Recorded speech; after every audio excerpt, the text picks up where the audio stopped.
apexes. Like,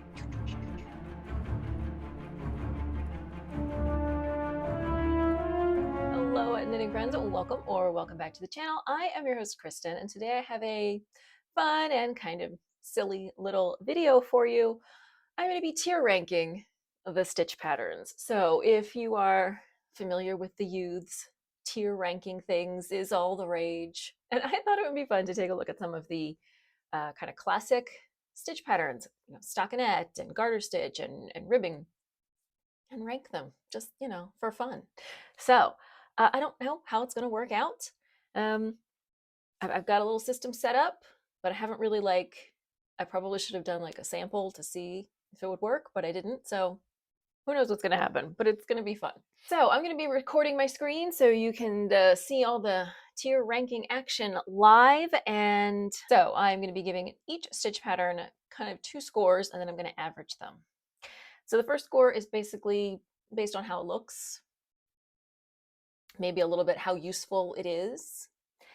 And then the other one is how much I like or don't like knitting it. Then I'm going to average those 2 scores, and that average score is going to determine where it falls on our ranking system. So let's take a look. I'm going to shrink me down and share my screen with you guys.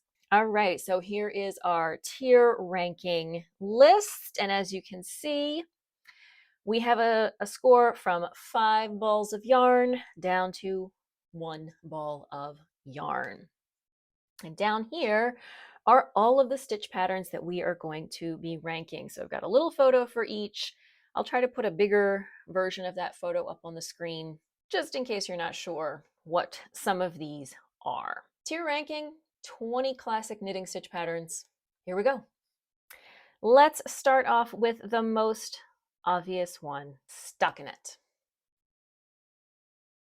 Here's what our stockinette stitch looks like. I think we all know. So we're going to do 2 scores here.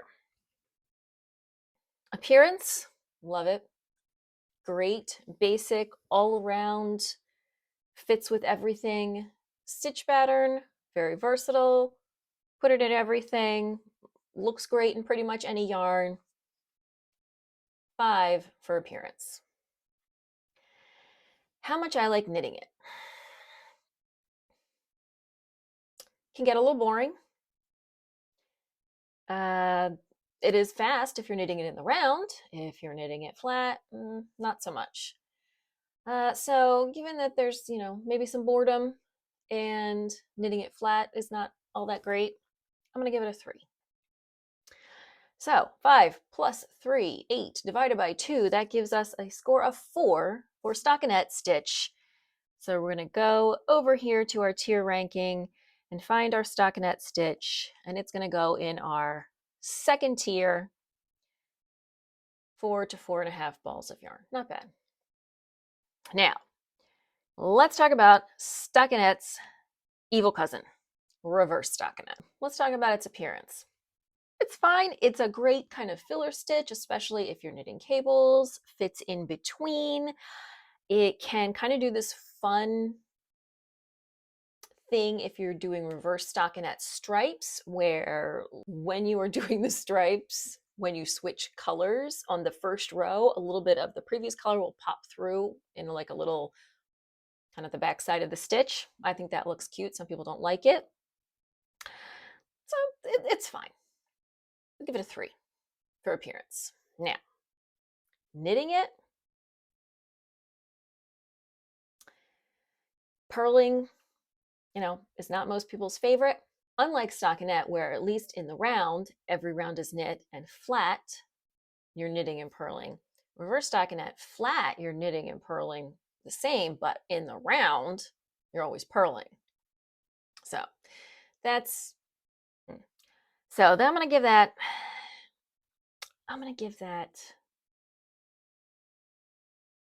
a 3 as well. So we got a 3 for its appearance, 3 for the knitting experience. 6 divided by 2 is a 3. So we are going to put our reverse stockinette here. Where'd you go, reverse stockinette? At 3 to 3.5 balls of yarn. All right, let's stick with our tried and true classics here.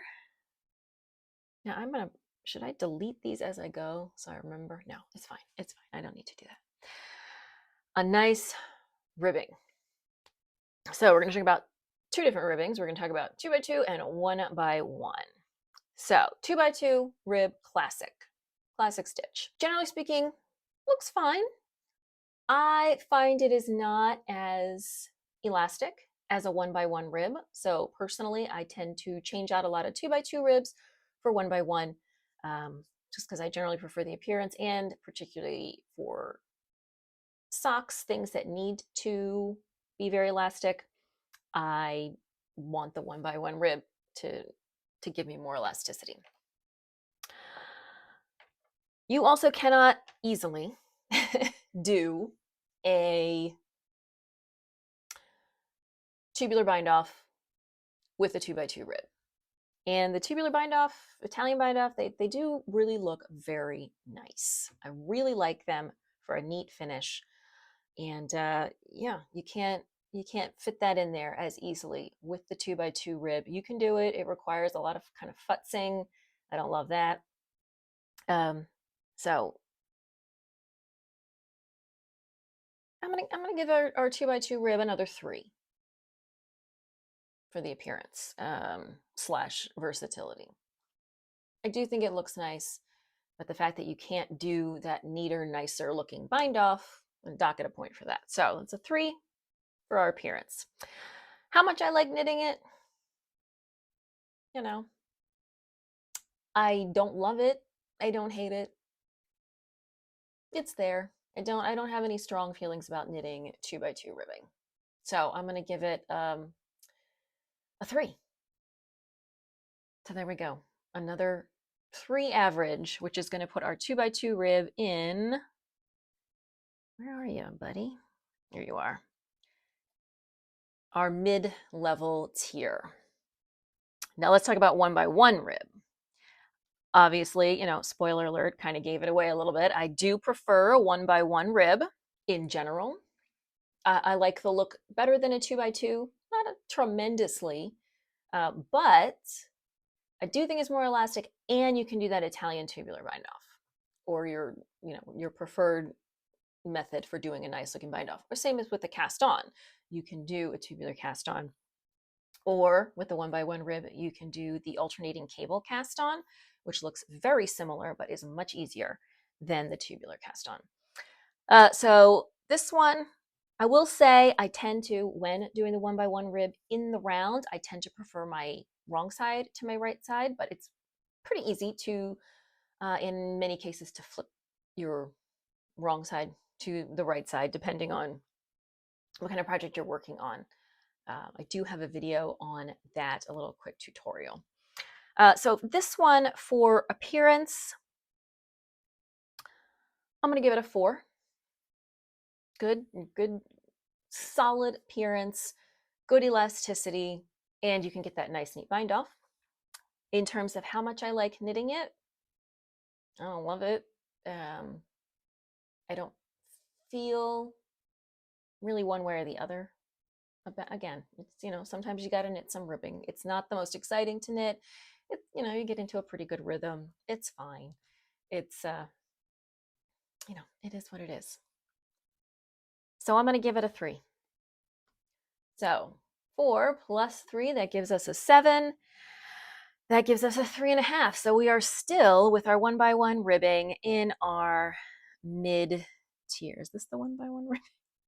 It's hard to tell when the pictures are so tiny, but I'm pretty sure that's it. So still another mid tier for that one. All right, sticking with our ribbing theme, let's talk about a twisted rib. Appearance, love it. Think it looks great. It's not as elastic as a 1x1 rib. You can still do a Italian or a tubular bind off with the twisted rib. You may want to, on your final round, twist your stitches or untwist your stitches, make the bind off look a little bit neater. You can do it, and that's much easier than the mess you have to make if you were to try to do an Italian bind off with a 2x2 rib. I love a good twisted rib. I kind of prefer a half twisted rib, for things where it doesn't really matter what the other side looks like because it's just a little bit less work. Um, but we're gonna give it a 4 for the appearance. Now, knitting it. I don't mind knitting it. Even purling through the back loop doesn't really bother me. It's a little bit slower than a regular rib, but it also kind of keeps you a little bit more engaged because you're doing something that's a little bit out of the ordinary.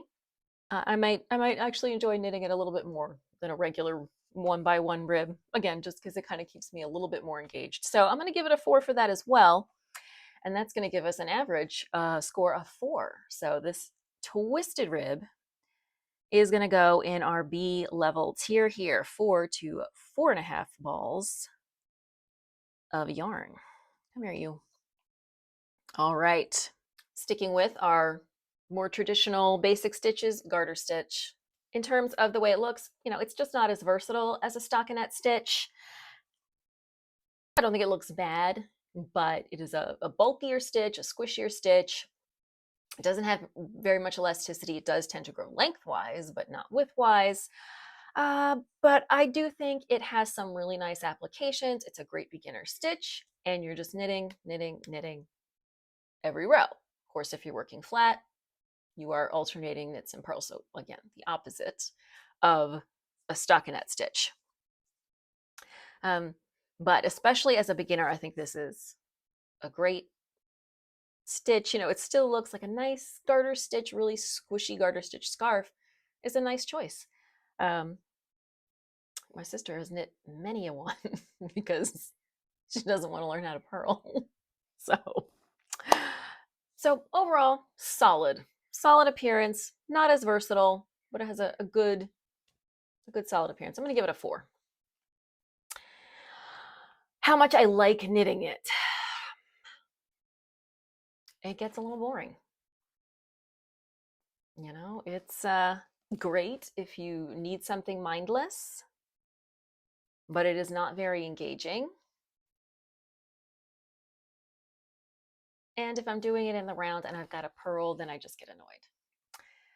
So I'm going to give it another 4, and that's going to put us at 4 for garter stitch.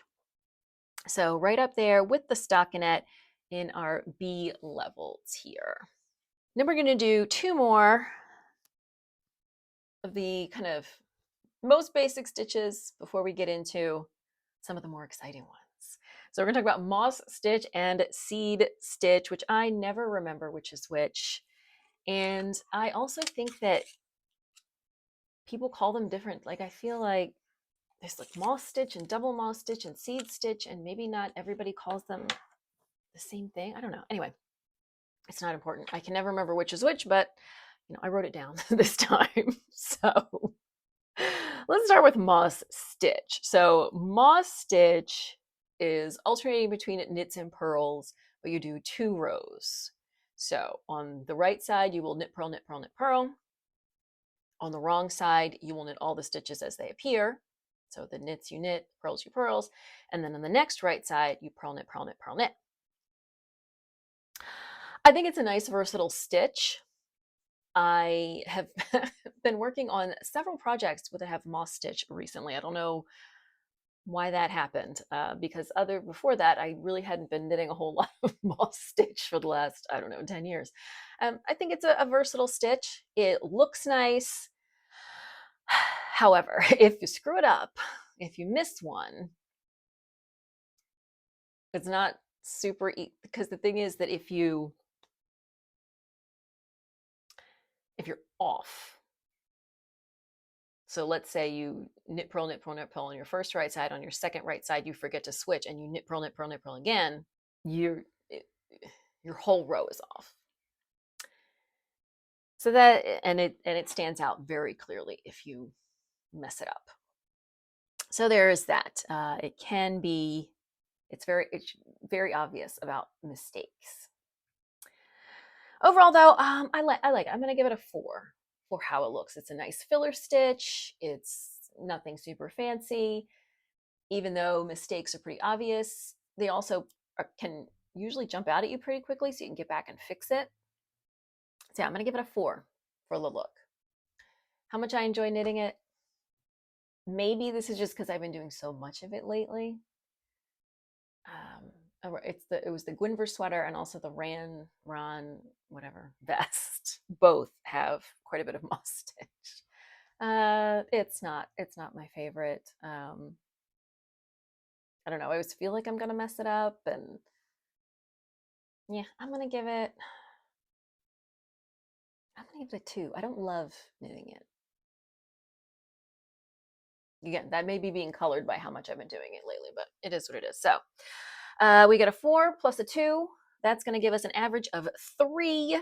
So another one in here, right in our mid-level tier. So a lot of these basic stitches sticking right in the middle. Now let's talk about seed stitch. I don't like seed stitch. Well, this is not a very big picture, so apologies for that. I mean, it looks fine. It looks very busy. Again, mistakes really stand out.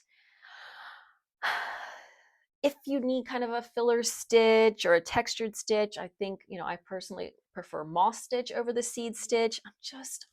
I'm not a fan of how it looks, maybe in very small quantities, but overall, I am not a big fan of the seed stitch. I am going to give it a 2. And I'm also going to give it a 2 for knitting it. I don't enjoy it. My brain's like, oh, we're doing ribbing. We're not. And I'm going to mess it up.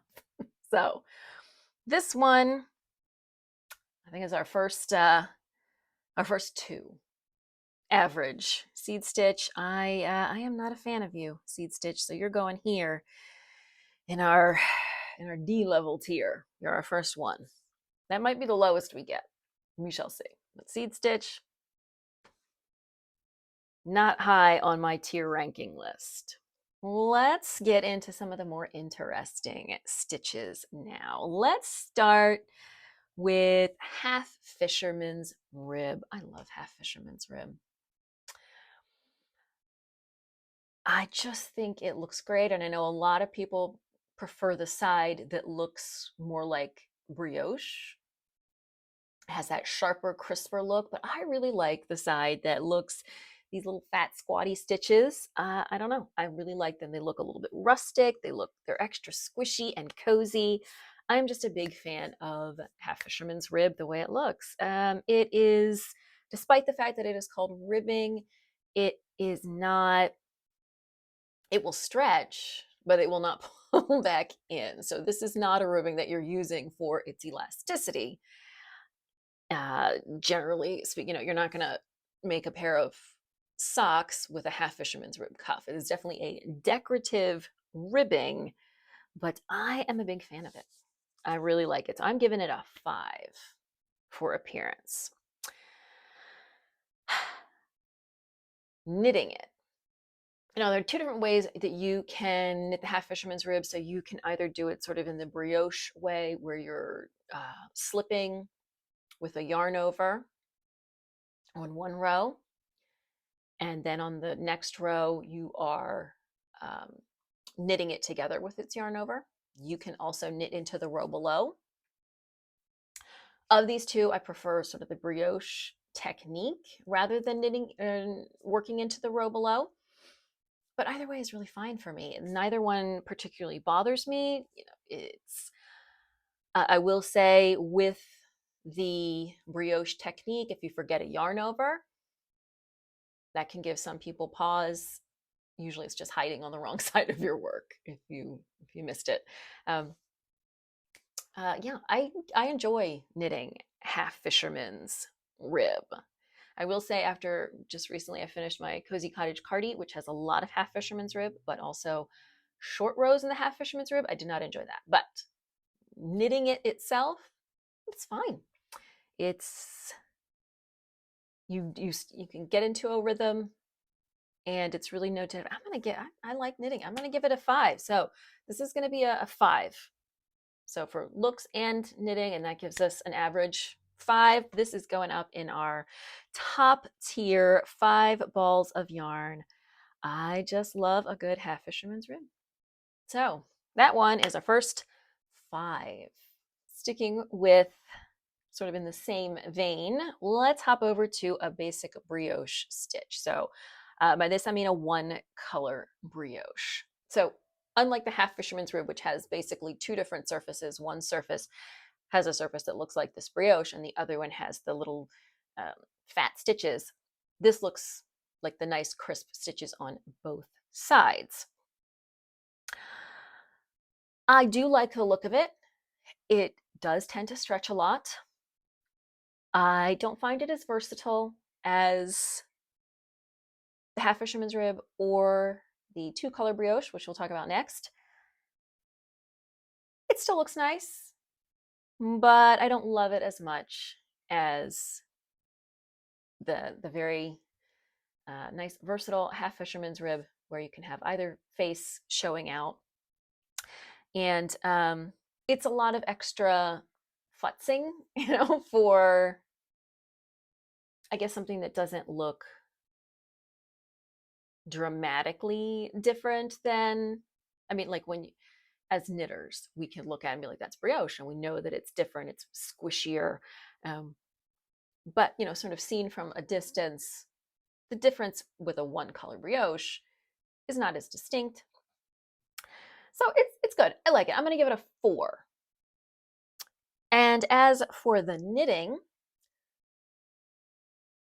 again, if you, and especially if you are working on like an all over brioche project, once you get into that rhythm, it's very easy. It's no shedding. It's you get into the rhythm of slipping and knitting and slipping and knitting and doing the yarn overs, and it gets very rhythmic and it's fine. It's good. I enjoy knitting a one color brioche.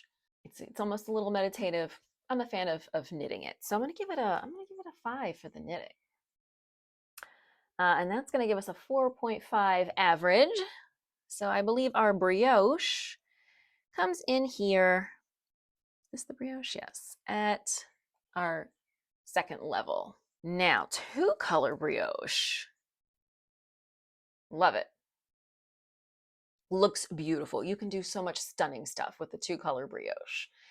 I have a book, a pattern book somewhere. It's just, you can make the most beautiful stitch patterns, and you can just do all kinds of stunning stuff with the 2-color brioche. So appearance, 5, definitely for the 2-color brioche. The knitting, it's a lot trickier because you've got those 2 colors and you're taking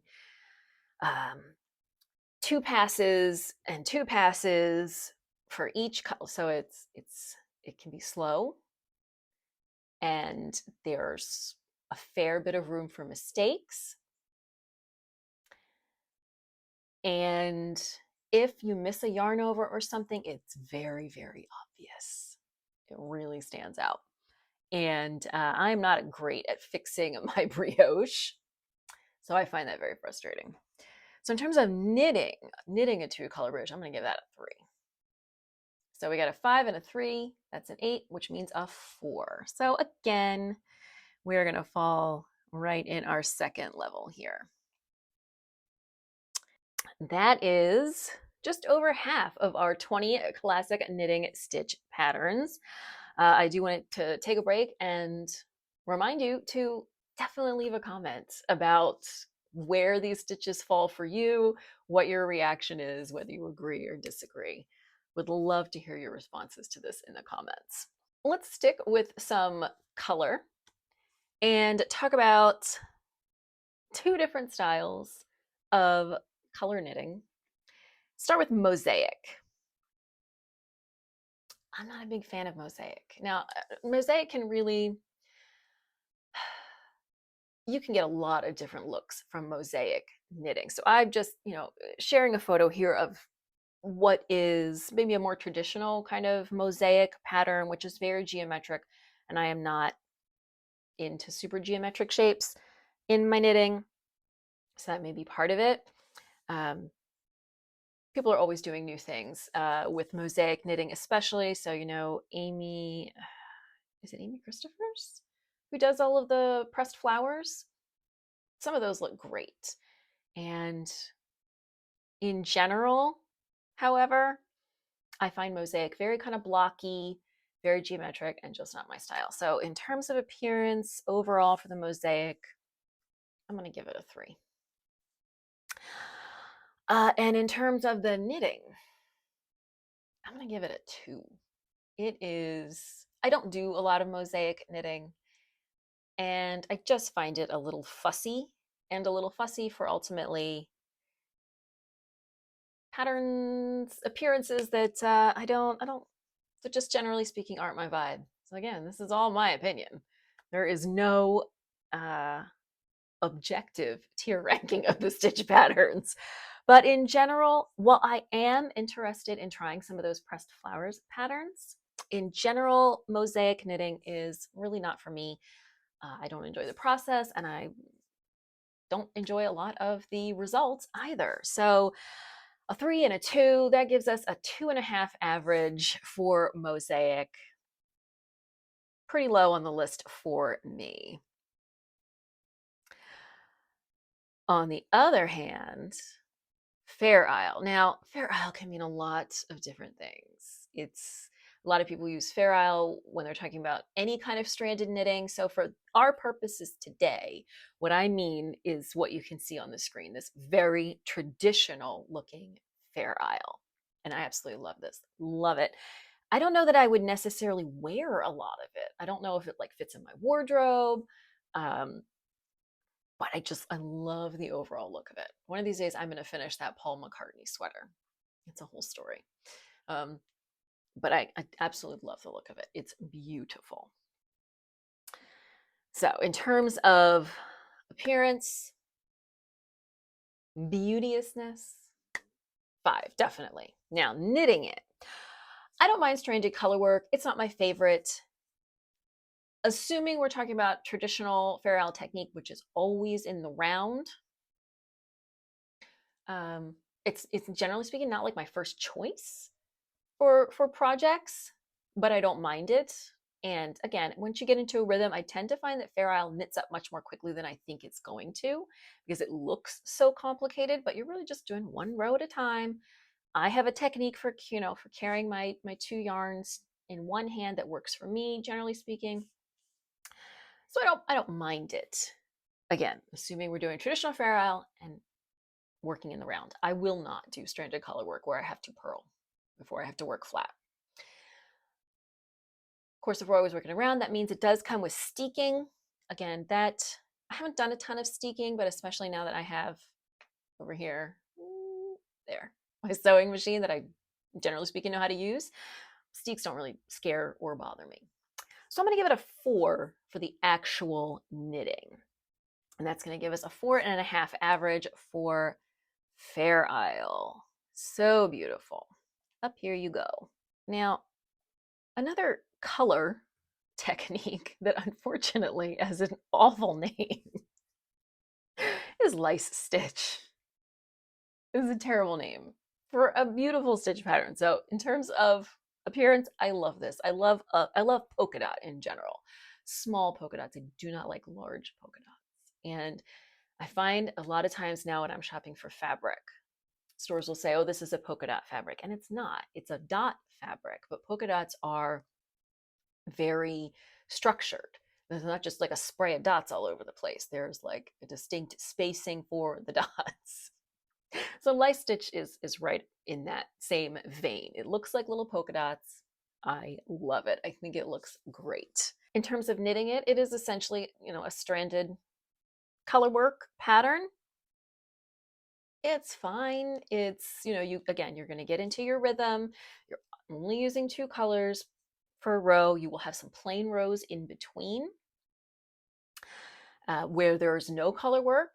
So, maybe you're working a dot row every 3 or 4 rounds. So in terms of knitting it, it honestly can get a little boring, but because it really is just mostly stockinette, and then occasionally you get a row where you're doing that extra. It's fine. It's nothing great. I'm going to give it a 3 for knitting it. So That's going to give us a 5 and a 3, so an average 4 for lice stitch, although I do feel like I should take a point off for the name. This is just so terrible. Why? All right, and then the last color we're going to talk about specifically, I'm going to talk about chevrons and chevrons with stripes. So you can knit a chevron stitch without stripes. It doesn't quite have the same effect. So we're just specifically talking about chevron stripes. This one, I like chevron stripes with small stripes. I don't like it so much with large blocks of stripes. So like large stripes, large blocks of color. I really like it with small stripes, a few rows. Obviously, it's going to depend on the thickness of your yarn. How many rows is going to give you, a narrow stripe. If you're using a worsted weight yarn, maybe only, 2 or 3 rounds with one color. Finer yarn, more rounds. So I like chevron with smaller stripes and with frequent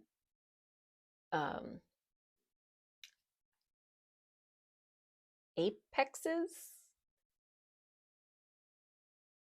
like not.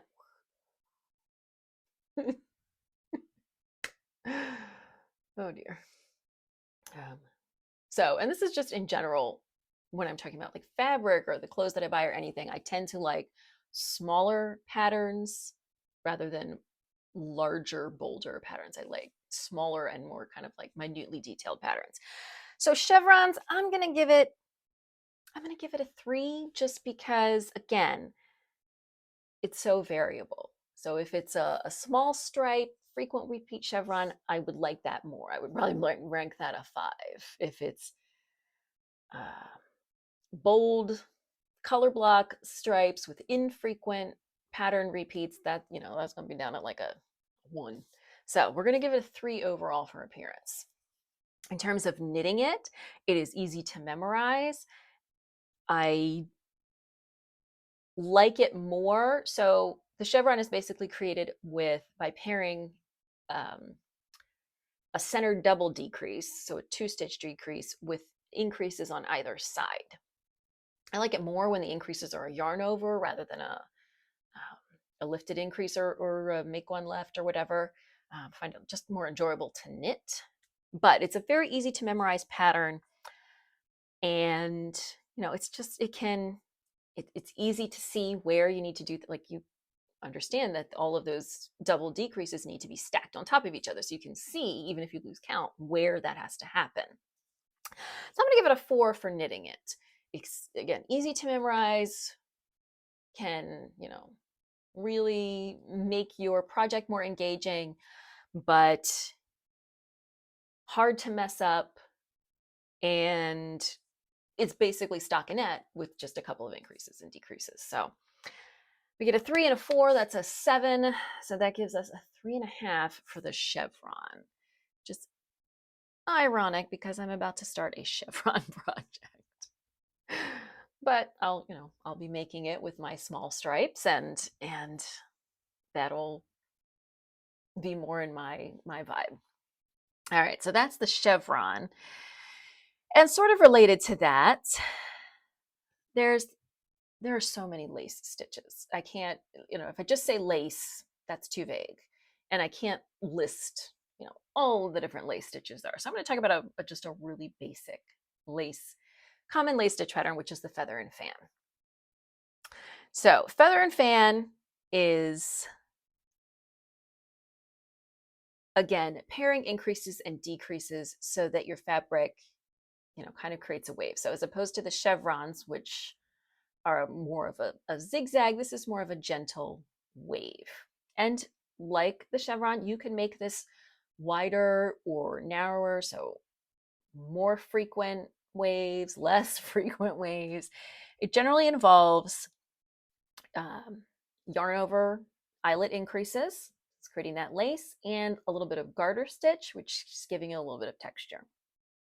So in terms of appearance, I would say, like, when I started learning to knit, I felt like the feather and fan was a little bit overdone. It was just like it was all over the place. That is not the case so much anymore. So I in general, I like it. I don't want it in every garment I knit. But in terms of a relatively simple lace that's going to create a lot of visual interest, feather and fan is a nice choice. It's a solid kind of beginner lace pattern. You'll see it in a lot of baby stuff, I think, as well. So I'm gonna give it in terms of appearance, I'm gonna give it a 3.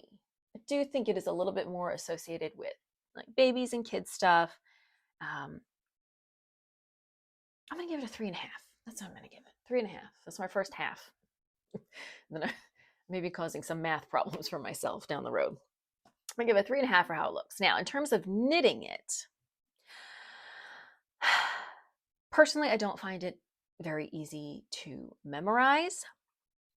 I don't know why. It's, again, a series of increases and decreases, but you have to keep very good track of where you are in the pattern. And while in general, like you can memorize it, it'll be like a knit one yarn over, knit one yarn. I mean, like, but it's like knit one yarn over 6 times, then yarn over one more time, then and it's can be a little trickier to memorize and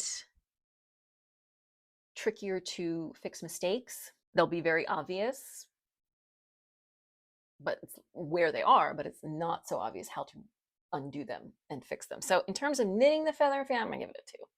I'm not I haven't done it in a while, but I'm not a huge fan of knitting it, even though it's nothing fancy or complicated. Just doesn't I don't know, doesn't come naturally to me. So we got a 3.5 and a 2. That's a 5.5. So that's 2 3/4. 2 3/4 for the feather and fan, which doesn't really fall in our categories here. We're gonna put it in the 2 to 2.5 here. Not a big fan of it. All right, we're down to our last 4 stitch patterns. Now this one, I don't know, I feel like I'm kind of encompassing a broad range of looks here, but I'm just saying eyelets in general. So what I mean is like a relatively simple eyelet pattern, like what is on the screen. So I'm not talking about lace. I'm just talking about a series of like yarn over, knit 2 together, yarn over, knit 2 together. And then maybe you've got a little garter stitch in between, or maybe you've got like a series of eyelets along a raglan line. So something, just a very basic, not real lace, just kind of the series of eyelets. So overall for appearance, I like generally the way eyelets look.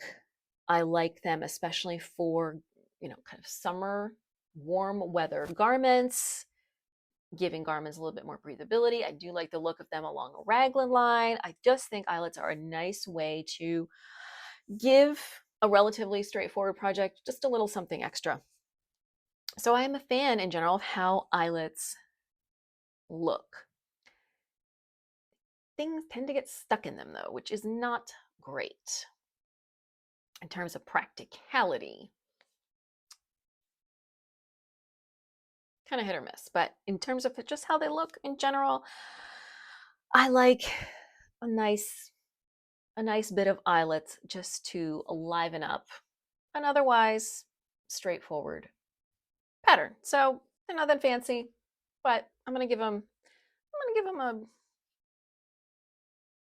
3. They look nice.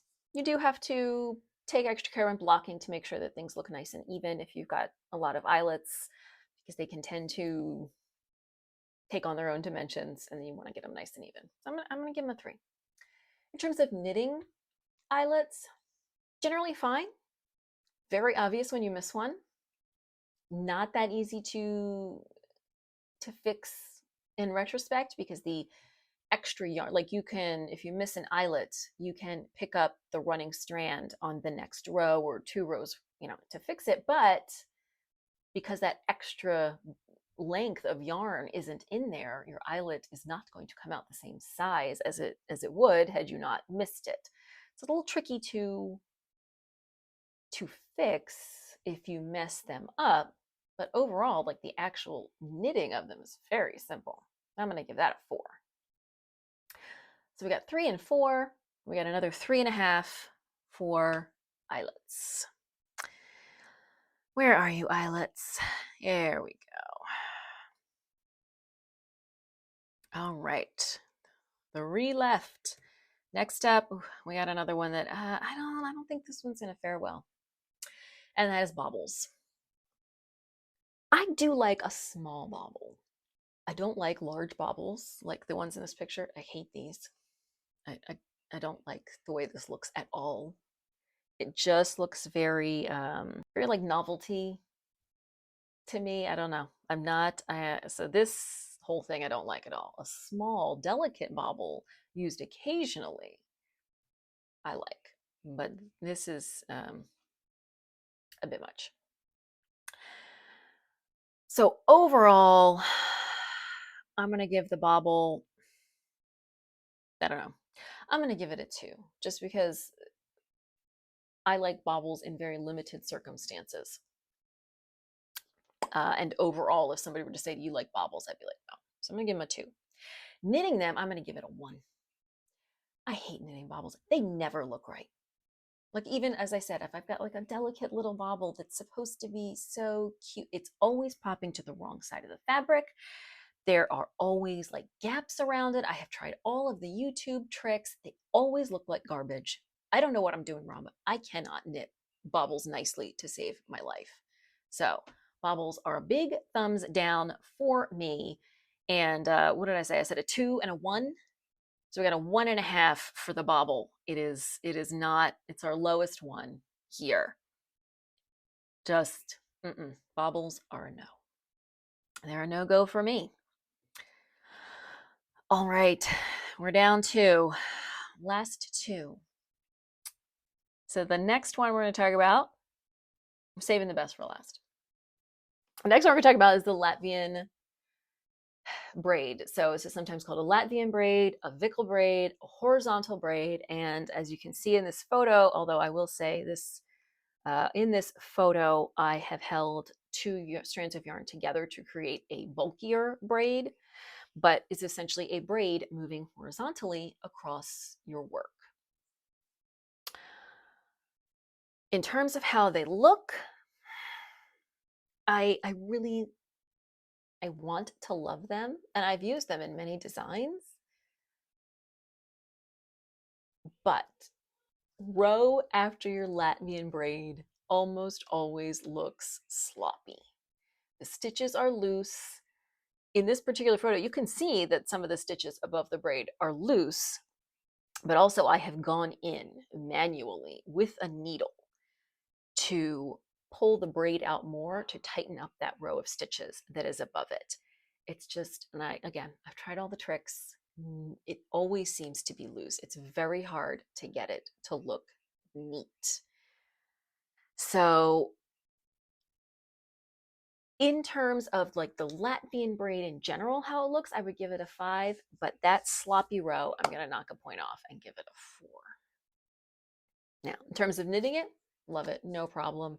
Easy to, it's a very rhythmic process, not like you need a chart or like it's very simple. The only real tricky thing about knitting a Latvian braid is if you are doing it in the round, joining the 2 ends of your braid. There are different techniques you can use to make that look neater, but it's not very intuitive. But you're not always going to be doing it in the round. So just in terms of knitting the braid, not the joining in the round, I'm going to give it a 5. I enjoy putting a Latvian braid in the work. So 4 and 5, that is going to give us a 4.5 for the Latvian braid. Love it, but that row after the braid, it's tricky. It really is. And if we could find a kind of a foolproof method for getting that row nice and neat, You know, I think the Latvian braid would be unstoppable, but here we are. All right, we're on to our last stitch pattern. I've been talking for a long time, and that is cables. Oh, I love cables so much. I really love them. I just think they look so beautiful. I'm hard pressed to find a cable I don't like. I just think they look beautiful, whether they're small or big, or they're weaving in and out, or they're more simple. I love them. I love cables. They get a 5. They always get a 5 from me. Big, big cable fan. And I also love knitting cables. When I started knitting and I had to use a cable needle, I did not like that at all. But once I learned how to do cabling without a cable needle, I was unstoppable. It makes it so much easier, so much faster, even better if you're working in the round. But even, a wrong side row, as long as we're not doing wrong side row cables, which I will not do and I do not like, as long as all of our cable crosses are on the right side, even knitting cables flat is fine. Um, love cables. I'm a big cable fan. Cables are getting a 5. They're getting a 5 in looks and a 5 in knitting. I am a cable stan, and that puts cables up here with the half fisherman's rib in our top tier 5 balls of yarn. So we had 20 classic stitch patterns. We've got 2 in our top tier, which is half fisherman's rib and cables. Most of our stitches fell into the kind of B and C tiers. We had a few stragglers down in the 2.5, and that was the mosaic, feather and fan, and seed stitch, and then all the way at the bottom, bobbles. I'm not a bobble fan. So there you have it, my tier ranking of 20 classic stitch patterns. All right, friends, thank you so much for joining me for this week's video. I hope you found it entertaining at least. Don't forget, leave a comment. I want to hear what your ranking is for these stitch patterns, whether I'm completely off or you completely agree or somewhere in between. Definitely let me know. If you found the video fun and maybe a little silly, but you enjoyed it, please do give it a thumbs up. Don't forget to subscribe. New knitting videos here every Saturday. If you're looking for me on social media, you can find me on Ravelry and Instagram as Media Peruana, and I will see you soon in another video.